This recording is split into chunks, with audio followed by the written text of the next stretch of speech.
வக்குபு திருத்த சட்டம் திரும்ப பெறு, அதிகாரத்தில் உரிய பங்கு கொடு. எங்களுக்கு மத ரீதியாக செயல்படக்கூடிய பாகிஸ்தான் தேவையில்லை, மதசார்பற்ற இந்தியாவே தேவை என்று இந்த நாட்டை தேர்வு செய்து கொண்டவர்கள் நம்முடைய முன்னோர்கள். இன்று ஒரு மதசார்பற்ற நாட்டில் மனிதநேய மக்கள் கட்சி நடத்தக்கூடிய இந்த மாநாட்டிலே ஒரு இந்து சுவாமிகள் என்னுடைய கரத்தை பற்றி ஒரு பக்கம் நிற்கின்றார், இன்னொரு பக்கம் ஒரு கிறிஸ்தவர் அருத்தந்தை ஜெகத்கேஸ்பர் இன்னொரு கரத்தை பற்றி நின்று கொண்டிருக்கின்றார். அந்த பக்கம் நம்முடைய தோழர் ஹென்றி நிற்கின்றார். இந்தியா ஒரு பன்முக சமூகம், சமூக நல்லிணக்கமாக வாழ்ந்து கொண்டிருக்கின்றோம் என்பதில் மாற்று கருத்து இல்லை. அதுவும் தமிழ்நாடு இந்தியாவுக்கே எடுத்துக்காட்டாக ஜனநாயக ரீதியில, மதசார்பற்ற ரீதியில, சமூக நல்லிணக்கத்திற்கு ஒரு சீரிய உதாரணமாக தமிழ்நாடு விளங்கி கொண்டிருக்கின்றது என்று நான் சொன்னால் அது மிகையாக. விகிதாச்சார பிரதித்துவ தேர்தல் முறை எங்களை மிகவும் கவர்ந்துள்ளது. We are most attracted by this proportionate representation concept என்று சொல்கிறார்கள். பல்வேறு சமூகங்களின் அச்சத்தையும் அவர்களின் விருப்பங்களையும் நிறைவேற்றும் ஒரே அறிவுபூர்வமான வழியாகவும் the only rational way என்ற ஆங்கிலத்திலே பயன்படுத்துகிறார்கள். only rational way, ஒரே பகுத்தறிவு தன்மையுடைய முறை இந்த விகிதாச்சார தேர்தல் முறை என்று மோத்திலால் நேரு குழு தன்னுடைய அறிக்கையை சமர்ப்பித்தது. சர்வதேச அளவில், பன்னாட்டு அளவில் இன்றைக்கு இந்த மேடையில் என்னுடைய அருமை சகோதரர், நெஞ்சம் நிறைந்த சகோதரர் ஹென்றி திஃபேல் அமர்ந்திருக்கின்றார். ஐநாவினுடைய பல்வேறு மன்றங்களிலே இடம்பெற்றவர். ஐநா என்ன சொல்கிறது? ஐநாவினுடைய பல்வேறு ஆவணங்களில் ஒரு நாட்டில் சிறுபான்மையினர்களுக்கு உரிய அதிகார பகிர்வு அளிக்கப்பட வேண்டும் என்பதை அந்த ஆவணங்கள் மிக தெளிவாக குறிப்பிட்டிருக்கின்றது. 543 மக்களவை உறுப்பினர்கள் கொண்ட லோக்சபாவில் இன்றைக்கு முஸ்லீம்களுடைய அகில இந்திய அளவில் முஸ்லீம்களுடைய சதவீதம் 15 விழுக்காடு என்று சொன்னால் 543 லோக்சபா உறுப்பினர்களில் 80 பேர் முஸ்லீம்களாக இருக்க வேண்டும். 233 பேர் கொண்ட மாநிலங்களவையில் 6.44 விழுக்காடு மட்டும்தான் முஸ்லிம்களாக இருக்கக்கூடிய சூழலை பார்க்கின்றோம். காந்தியடிகள், பண்டிட் ஜவஹர்லால் நேரு, அபுல் கலாம் ஆசாத் போன்ற தலைவர்களின் விருப்பங்கள் எல்லாம் விடுதலை பெற்ற இந்தியாவில் இந்த அரசியல் பிரதிநிதித்துவத்தை பொறுத்தவரை அது நிறைவேறவில்லை என்பதுதான் யதார்த்தமான ஒரு சூழலாக இருக்கிறது. உமீட் போர்ட்டல் அப்படின்னு சொல்லி ஒரு இணைய தலைவாசலை உருவாக்கி எல்லா வக்ஃபுகளும் ஆவணங்களோடு அதை பதிவு செய்ய வேண்டும் என்று மோடி அரசு அறிவித்திருப்பது வக்ஃபு சொத்துக்களை கொள்ளையடிப்பதற்காக மோடி அரசு கொண்டு வந்திருப்பதுதான் இந்த வக்ஃபு திருத்த சட்டம் என்று நான் சொன்னால் மிகையாக. இந்த முஸ்லிம் சமுதாயம் உறங்கி கிடக்காது. எங்களுக்கு விவசாய சொந்தங்கள் நன்றாக மோடி அரசை எப்படி அடிபணிய வைக்க வேண்டும் என்பதற்கு தெளிவான எடுத்துக்காட்டாக விவசாய சகோதரர்கள் இருக்கிறார்கள். யாருக்குமே சரணடையாத மோடி அரசு விவசாயிகளுக்கு சரணடைந்தது. அந்த 3 வேளாண் சட்டங்களிலும் திருத்தம் கொண்டு வரப்பட்டது. அதே போல இந்த வக்ஃபு திருத்த சட்டத்தை வரலாறு என்ற குப்பை தொட்டியிலே வீசக்கூடிய வரையில நம்முடைய போராட்டங்கள் நிச்சயமாக நடக்கும். எந்த சுயநலத்திற்காக வேண்டியும் மனிதநேய மக்கள் கட்சி இந்த மாநாட்டை நடத்தவில்லை. அடுத்த சட்டமன்ற தேர்தலில் மாமகவினுடைய எம்எல்ஏக்களுடைய எண்ணிக்கையை அதிகரிக்க வேண்டும் என்ற நோக்கத்திற்காக நடத்தப்படக்கூடிய மாநாடு அல்ல. நாங்கள் நினைப்பது எங்களுடைய அடுத்த தலைமுறை இந்த நாட்டிலே சுபிட்சமாக வாழ வேண்டும் என்பதற்காக வேண்டிதான் இத்துணை கோரிக்கைகளையும் நாங்கள் முன்வைக்கின்றோம். What we wanted is fair representation by all the parties to the minority Muslim community. எல்லா அரசியல் கட்சிகளும் தங்களுடைய கட்சி நலனுக்காக உழைக்கக்கூடிய அந்த முஸ்லிம்களுக்கு உரிய பிரதித்துவத்தை தர வேண்டும் என்பதுதான் நம்முடைய நோக்கம்.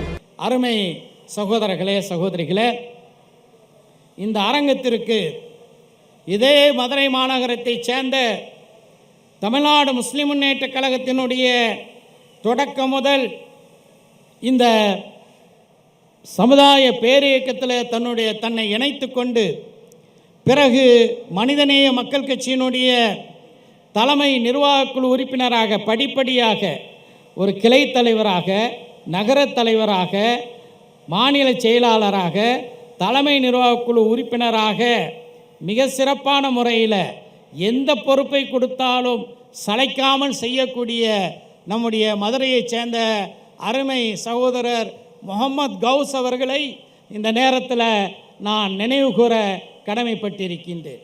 அவர் நம்முடன் இன்று இருந்திருந்தால் இந்த பேரணியும் மாநாட்டையும் பார்த்து மிகவும் மகிழ்ந்து இருப்பார். நம்முடைய கடனாக இந்த மாபெரும் அரங்கத்திற்கு அவருடைய பெயரை சூட்டியிருக்கின்றோம். எல்லாம் வல்ல இறைவன் அவருக்கு இம்மை மறுமை நற்பெயர்களை தர வேண்டும் என்று இந்த நேரத்தில் பிரார்த்தனை செய்து கொள்ள விரும்புகின்றேன். அனைவரும் பிரார்த்தனை செய்து கொள்வோம். நாம் இந்த நாட்டில் இன்று இந்தியாவிலே வாழக்கூடிய முஸ்லீம்களாக இருக்கக்கூடிய நமக்கு ஒரு சாய்ஸ், நமக்கு ஒரு தேர்வு செய்யக்கூடிய ஒரு வாய்ப்பு கிடைத்தது. நமக்கு என்று சொல்லும்போது எனக்கோ உங்களுக்கோ சொல்லவில்லை. இந்தியா விடுதலை அடையக்கூடிய சூழலில் வாழக்கூடிய முன்னோர்களுக்கு இந்த நாட்டிலே இருக்க வேண்டுமா அல்லது பாகிஸ்தானுக்கு செல்ல வேண்டுமா அப்படிங்கிற ஒரு சாய்ஸ் கொடுத்தார்கள். ஒரு விருப்பத்தை தேர்வு செய்யக்கூடிய ஒரு வாய்ப்பை கொடுத்த போது எங்களுக்கு மத ரீதியாக செயல்படக்கூடிய பாகிஸ்தான் தேவையில்லை, மதசார்பற்ற இந்தியாவே தேவை என்று இந்த நாட்டை தேர்வு செய்து கொண்டவர்கள் நம்முடைய முன்னோர்கள் என்பதை நான் இங்கே அழுத்தம் திருத்தமாக பதிவு செய்ய விரும்புகின்றேன். ஏன் அந்த தேர்வை செய்தார்கள்? நிச்சயமாக விடுதலை பெற்ற இந்தியாவில் முஸ்லிம் சமூகம் ஒரு மதவாதத்தின் அடிப்படையில் அமைக்கப்பட்டிருக்கக்கூடிய பாகிஸ்தானை விட எல்லா வகையான உரிமைகளையும் பெற்று வாழ்வாங்கு வாழும் என்பதற்கான நம்பிக்கைகள் ஏற்படுத்தப்பட்டது. அந்த நம்பிக்கையில் பலவற்றை நிறைவேற்றியிருக்கின்றோம், அனுபவித்திருக்கின்றோம். இன்று ஒரு மதசார்பற்ற நாட்டில் மனிதநேய மக்கள் கட்சி நடத்தக்கூடிய இந்த மாநாட்டிலே ஒரு ஹிந்து சுவாமிகள் என்னுடைய கரத்தை பற்றி ஒரு பக்கம் நிற்கின்றார், இன்னொரு பக்கம் ஒரு கிறிஸ்தவர் அருத்தந்தை ஜெகத்கேஸ்பர் இன்னொரு கரத்தை பற்றி நின்று கொண்டிருக்கின்றார். அந்த பக்கம் நம்முடைய தோழர் ஹென்றி நிற்கின்றார்.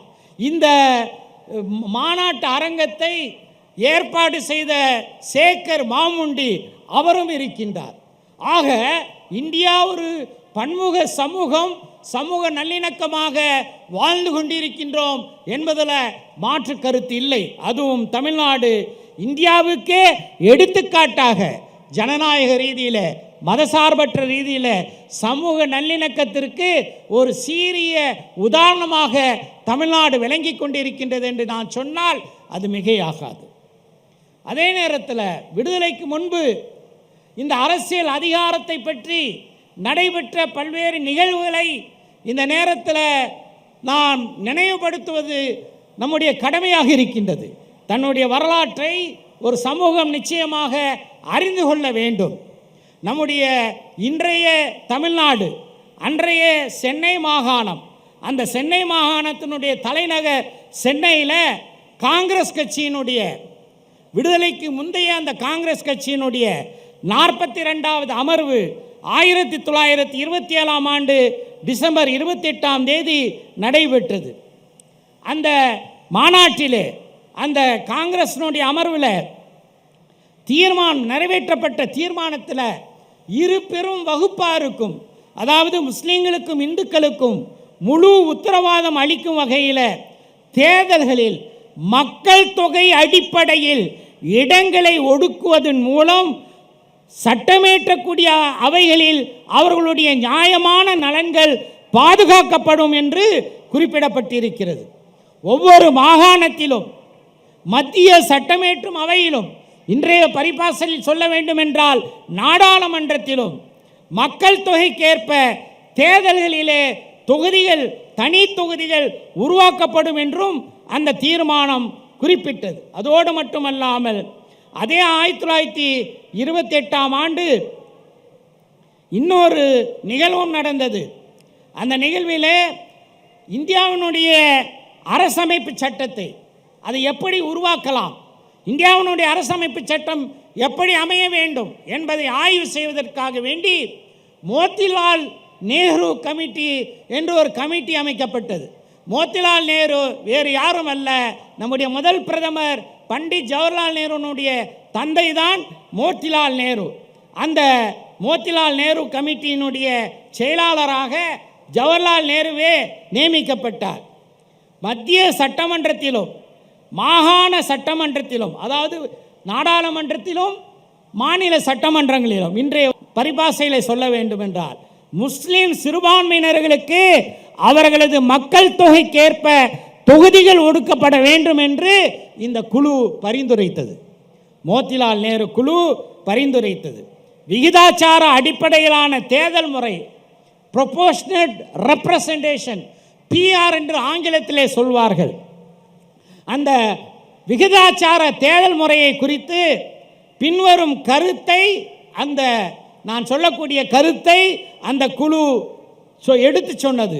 இந்த தேர்தல் முறை, விகிதாச்சார பிரதித்துவ தேர்தல் முறை எங்களை மிகவும் கவர்ந்துள்ளது. We are most attracted by this proportionate representation concept என்று சொல்கிறார்கள். பல்வேறு சமூகங்களின் அச்சத்தையும் அவர்களின் விருப்பங்களையும் நிறைவேற்றும் ஒரே அறிவுபூர்வமான வழியாகவும், தி ஒன்லி ரேஷனல் வே என்று ஆங்கிலத்திலே பயன்படுத்துகிறார்கள். ஒன்லி ரேஷனல் வே, ஒரே பகுத்தறிவு தன்மையுடைய முறை இந்த விகிதாச்சார தேர்தல் முறை என்று மோத்திலால் நேரு குழு தன்னுடைய அறிக்கையை சமர்ப்பித்தது. விடுதலை பெறக்கூடிய தருவாயில் அரசியல் நிர்ணய சபையில், கான்ஸ்டிடியூவன்ட் அசம்பிளியில் நடைபெற்ற விவாதம், அதிலும் குறிப்பாக டிசம்பர் 13, 1946 பண்டிட் ஜவஹர்லால் நேரு அவர்கள் ஒரு தீர்மானத்தை கொண்டு வருகிறார்கள். அந்த தீர்மானம் என்ன சொல்கிறது? சிறுபான்மையினர்களுக்கான போதிய பாதுகாப்பு விடுதலை பெற்ற இந்தியாவில் வழங்கப்படும் என அந்த தீர்மானத்தில் வாக்குறுதி அளிக்கப்பட்டது. இந்த வாக்குறுதியின் அடிப்படையிலே தான் அடிப்படை உரிமைகள் மற்றும் சிறுபான்மையினர் தொடர்பான ஆலோசனை குழு ஒன்று அமைக்கப்பட்டது. இந்த ஆலோசனை குழு நல்ல ஒரு முடிவு தான். அந்த ஆலோசனை குழுக்காக வேண்டி 1947 ஜனவரி 29 இந்த ஆலோசனை குழுவை அமைக்கக்கூடிய தீர்மானத்தை கோவிந்த் ஜிபி பந்த் என்பவர் அந்த ஆலோசனை குழுவுக்கு தீர்மானத்தை முன்வழிகிறார். அந்த ஜிபி பந்த் அந்த தீர்மானத்தை முன்வழிந்து உரையாற்றும் போது சொன்ன வார்த்தைகள் கவனிக்க வேண்டிய வார்த்தைகள். சிறுபான்மையினர் தொடர்பான பிரச்சனைகளுக்கு திருப்திகரமான ஒரு தீர்வு கிடைத்தால்தான் விடுதலை பெற்ற இந்தியா உத்வேகத்துடனும் பலத்துடனும் நலமுடனும் வளர்ச்சி பெறும். இப்போது புதிய ஒரு அதிகாரம் தொடங்க வேண்டும். நம்மை நாமே பொறுப்புள்ளவர்களாக உணர வேண்டும். சிறுபான்மையினர் முழுமையாக திருப்தி அடையாத வரையில் நாம் முன்னேற முடியாது. நிம்மதியான முறையில் சமாதானத்தையே நிலைநாட்ட முடியாது என்று அந்த குழுவினுடைய, இந்த ஆலோசனை குழுவை அமைக்கக்கூடிய அந்த தீர்மானத்தை முன்மொழிந்து பேசக்கூடிய ஜிபி பந்த் இந்த கருத்துக்களை சொல்கிறார். இந்த ஆலோசனை குழுவுக்கு தலைவராக போட்ட ஆளு தான் சரியில்லாத ஒரு ஆளாக போயிட்டு. இன்னைக்கு குஜராத் மாநிலத்தில் பாஜக சர்தார் வல்லபாய் பட்டேலுக்கு வானுயர ஒரு பெரிய சிலையை அமைத்திருப்பது உங்களுக்கெல்லாம் தெரியும். ஏன் பாஜகவினர் பட்டேலை கொண்டாடுகிறார்கள் என்றால் அதற்கு முதன்மையான காரணம் இதுதான். இந்த ஆலோசனை குழுவினுடைய தலைவராக சர்தார் வல்லபாய் பட்டேல் நியமிக்கப்பட்டார். 61 உறுப்பினர்கள் அந்த குழுவில் இருந்தாங்க. அந்த குழு 1947 பிப்ரவரி 27 கூட்டம் நடத்தியது. அந்த கூட்டத்தில் மிக தெளிவாக அந்த ஆலோசனை குழு பல பரிந்துரைகளை செய்தது. அந்த பரிந்துரைகளில் முக்கியமானது தேர்தல் முறை பற்றிய பரிந்துரை.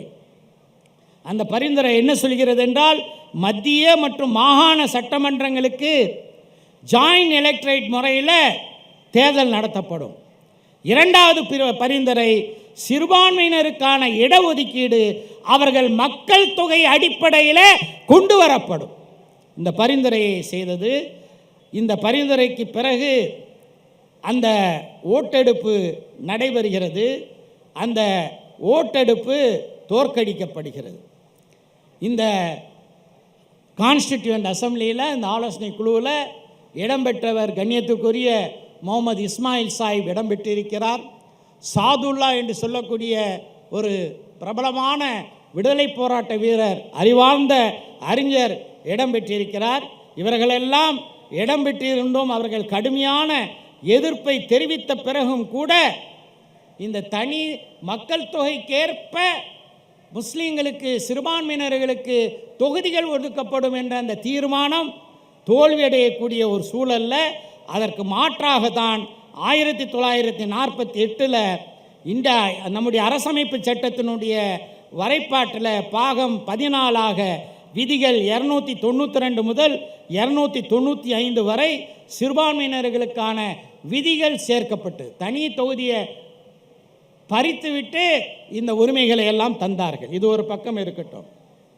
சர்வதேச அளவில், பன்னாட்டு அளவில் இன்றைக்கு இந்த மேடையில் என்னுடைய அருமை சகோதரர், நெஞ்சம் நிறைந்த சகோதரர் ஹென்றி திஃபேன் அமர்ந்திருக்கின்றார். ஐநாவினுடைய பல்வேறு மன்றங்களிலே இடம்பெற்றவர். ஐநா என்ன சொல்கிறது? ஐநாவினுடைய பல்வேறு ஆவணங்களில் ஒரு நாட்டில் சிறுபான்மையினர்களுக்கு உரிய அதிகார பகிர்வு அளிக்கப்பட வேண்டும் என்பதை அந்த ஆவணங்கள் மிக தெளிவாக குறிப்பிட்டிருக்கின்றது. உதாரணமாக சொல்ல வேண்டும் என்றால், தேசிய சிறுபான்மையினரை பாதுகாப்பதற்கான வரையறை FCNM என்று அதற்கு சுருக்கமாக சொல்வார்கள். ஒரு நாட்டில் உறுதித்தன்மை, ஜனநாயக பாதுகாப்பு மற்றும் அமைதிக்கு அந்த நாட்டில் உள்ள சிறுபான்மையினரை பாதுகாப்பது அவசியம் என்று சொல்லக்கூடிய அந்த அறிக்கை ஒவ்வொரு நபரின் இன, கலாச்சார, மொழியியல் மற்றும் அடையாளத்தை மதிக்க வேண்டும் என்று மிக தெளிவாக குறிப்பிடக்கூடிய ஒரு செய்தியை பார்க்கின்றோம். இன்னொன்று, ஐநாவினுடைய மிக முக்கியமான ஆவணங்களில் ஒன்று ICCPR என்று சொல்லக்கூடிய international covenant on civil and political rights. 1966ஆம் ஆண்டு அந்த ICCPR என்று சொல்லக்கூடிய இந்த உடன்பாட்டு ஆவணம் தயாரிக்கப்பட்டது. அதில் அந்த உடன்படிக்கையினுடைய இந்த ICCPRனுடைய 25வது பிரிவு மிக தெளிவாக சொல்கிறது, வாக்களிக்கவும் அல்லது காலமுறை தேர்தல்களில், ரகசிய தேர்தல்களில் மக்கள் பிரதிநிதியாக தேர்ந்தெடுக்கப்படவும் சிறுபான்மையினர்களுக்கு உரிமை இருக்கின்றது. அதே போல இந்த விகிதாச்சார தேர்தல் முறையும் அது பரிந்துரைத்திருக்கின்றது.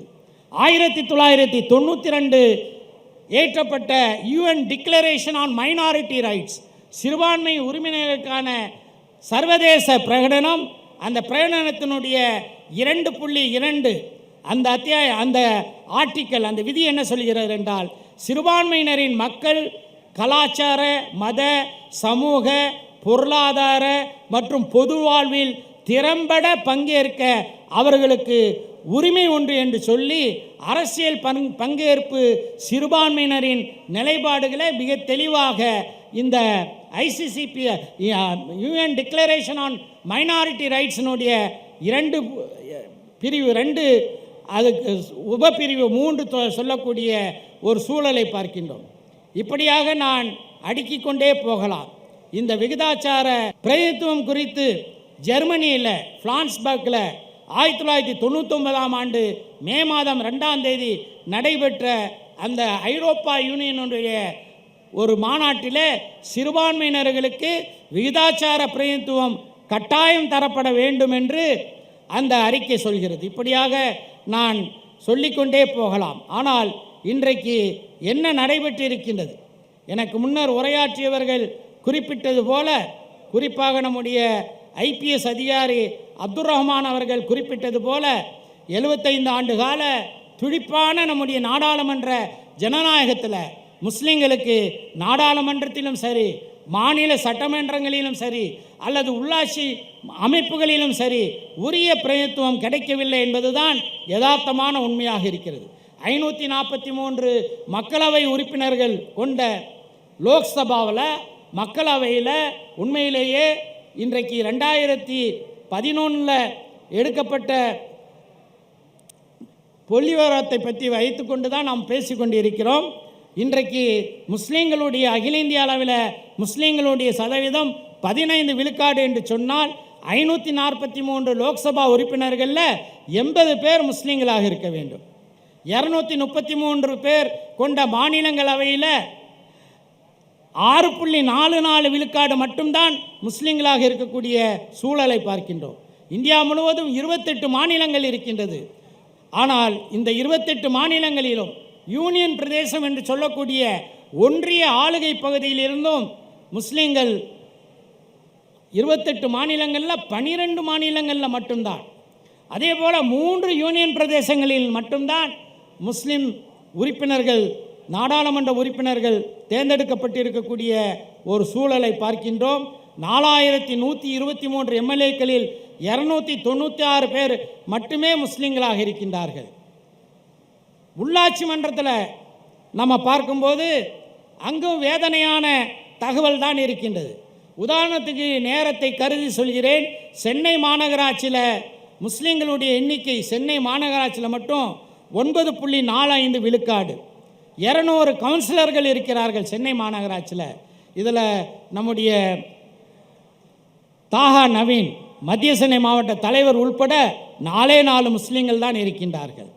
ஆக காந்தியடிகள், பண்டிட் ஜவஹர்லால் நேரு, அபுல் கலாம் ஆசாத் போன்ற தலைவர்களின் விருப்பங்கள் எல்லாம் விடுதலை பெற்ற இந்தியாவில் இந்த அரசியல் பிரதிநிதித்துவத்தை பொறுத்தவரை அது நிறைவேறவில்லை என்பதுதான் யதார்த்தமான ஒரு சூழலாக இருக்கின்றது. வக்ஃபு திருத்த சட்டத்தை பற்றியும் ஒரு சில வார்த்தைகளை மட்டும் சொல்ல விரும்புகின்றேன். அர்த்த ராத்திரியில் நாடாளுமன்றத்தினுடைய 2 அவைகளிலும் இந்த வக்ஃபு திருத்த சட்டம் கொண்டு வரப்பட்டது. இந்த வக்ஃபு திருத்த சட்டம் என்பது உண்மையிலேயே திருத்த சட்டம் அல்ல. என்ன சொல்கிறாங்க, நாங்கள் சச்சார் குழுவினுடைய பரிந்துரையினுடைய அடிப்படையில் இந்த வக்ஃபு திருத்த சட்டத்தை கொண்டு வந்திருக்கின்றோம் என்று நாடாளுமன்றத்தில் சிறுபான்மை விவகாரத்துக்கான அமைச்சர் கிரண் ரிஜிஜு பேசுகிறார். சச்சார் குழு என்ன சொன்னது? சச்சார் குழுவினுடைய பரிந்துரைகளில் எதையாவது ஒன்றையாவது பரிந்துரைத்திருக்கிறீர்களா? சச்சார் குழு சொன்ன ஒரு பரிந்துரை, இந்த வக்ஃபை அபிவிருத்தி செய்வதற்காக, இந்த வக்ஃபினுடைய நலன் அனைத்து மக்களுக்கும் செல்வதற்காக ஒரு வக்ஃபு டெவலப்மெண்ட் கார்ப்பரேஷன் 500 கோடி ரூபாய் செலவில் அமைக்கப்பட வேண்டும். அந்த சச்சார் குழு மட்டுமல்ல, ஐக்கிய முற்போக்கு கூட்டணி ஆட்சியில் இருந்தபோது நம்முடைய முன்னாள் மாநிலங்களவையினுடைய துணைத் தலைவர் கர்நாடகத்தைச் சேர்ந்த ரஹ்மான் கான் அவருடைய பரிந்துரை இந்த 500 கோடி ரூபாயில் வக்ஃபு டெவலப்மெண்ட் கார்ப்பரேஷன் அமைக்கப்படும் என்ற பரிந்துரை செய்தார். ஐக்கிய முற்போக்கு கூட்டணி அரசு அந்த கார்ப்பரேஷனை உருவாக்கிச்சு. வக்ஃபை டெவலப்மெண்ட் பண்ணுறாங்களாம்.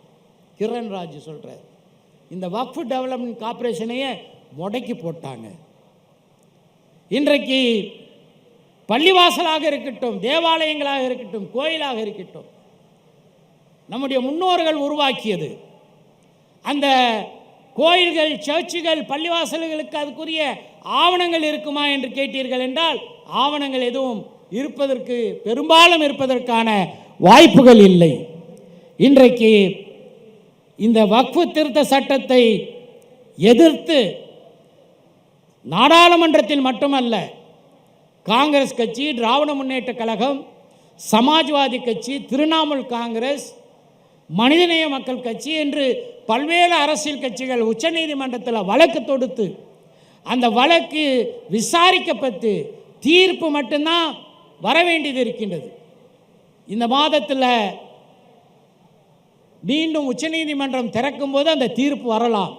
இந்த நேரத்தில் உமீட் போர்ட்டல் அப்படின்னு சொல்லி ஒரு இணைய தலைவாசலை உருவாக்கி எல்லா வக்ஃபுகளும் ஆவணங்களோடு அதை பதிவு செய்ய வேண்டும் என்று மோடி அரசு அறிவித்திருப்பது வக்ஃபு சொத்துக்களை கொள்ளையடிப்பதற்காக மோடி அரசு கொண்டு வந்திருப்பதுதான் இந்த வக்ஃபு திருத்த சட்டம் என்று நான் சொன்னால் மிகையாகாது.